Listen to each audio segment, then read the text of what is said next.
আজকে আমি সবার সাথে শেয়ার করব মোরগ পোলাও রেসিপি। তো প্রথমে আমি টক দই, মরিচুর গুঁড়ো, লবণ দিয়ে চিকেনগুলোকে ভালো করে ভেজে নিয়েছি, ভিতরে সফট এবং উপরে মচমচা।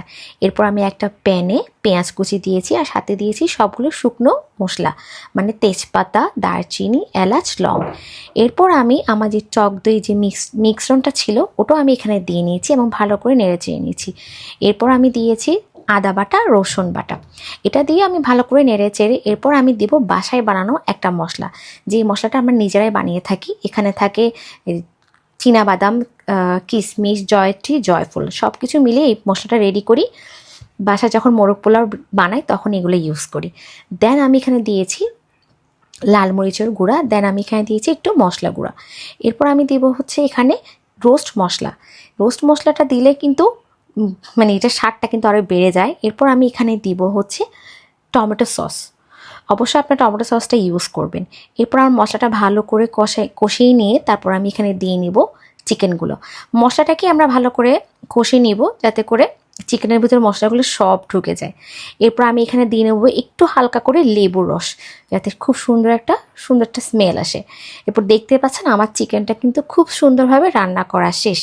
এরপর আমি আরেকটা পাতিলের মধ্যে দিয়ে নিব তেল। এরপর এখানে দিব হচ্ছে পেঁয়াজ কুচি আর শুকনো সবগুলো উপকরণ, মানে তেজপাতা, দারচিনি, এলাচি, সবগুলো মশলা দিয়ে আমি ভালো করে নেড়েছি। এরপর আমি এখানে দিয়ে নেব পোলার চাল। পোলার চালগুলো দিয়ে আমি ভালো করে নেড়ে চেড়ে এরপর এখানে দিয়ে দিব লবণ। লবণটা কিন্তু অবশ্যই দিতে হবে এবং আপনাদের আন্দাজ মতো দিবেন, একটু টেস্ট করে দেখবেন যাতে লবণ হয়েছে কিনা।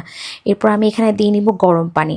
গরম পানিটাও কিন্তু অবশ্যই ইউজ করবেন, যাতে চালগুলো কিন্তু একদম ঝরঝরা হবে আর অনেক সুন্দর হবে। দেখতে পাচ্ছেন এরপর আমি ভালো করে নেড়ে চেড়ে নিচ্ছি। এরপর আমি এখানে দিয়ে নিলাম একটু লিকুইড দুধ।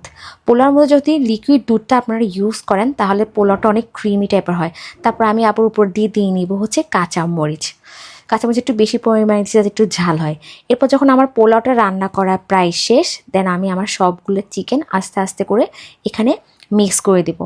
এমনভাবে মিক্স করতে হবে যাতে করে আপনি যখনই ভাতটা নেবেন আপনার প্রতিটা ভাতের মধ্যে একটা করে কিংবা দুটো করে চিকেন উঠে আসে।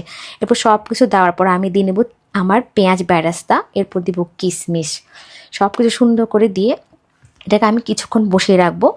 এরপর আমি দিব এখানে হচ্ছে ঘিটা দিলে তো খুবই সুন্দর একটা স্মেল আসবে, তো অবশ্যই ঘিটা ইউজ করবেন। এরপর লাস্টে দিয়ে নেবো একটু কেওড়া জল আপনাদের ইচ্ছে হলে আপনারা ইউজ করবেন, না হয় আপনারা ইউজ করবেন না। এরপর আমি এখানে দিয়ে নেবো খুব সুন্দর করে সিদ্ধ ডিম দেওয়ার পর আমার একদম পারফেক্ট মোরগ পোলাও কিন্তু রেডি। বিশ্বাস করেন যেমন দেখতে যেমন হয়েছে, খেতেও কিন্তু খুবই স্বাদ হয়েছে আমাদের সুস্বাদু মোরগ পোলাও।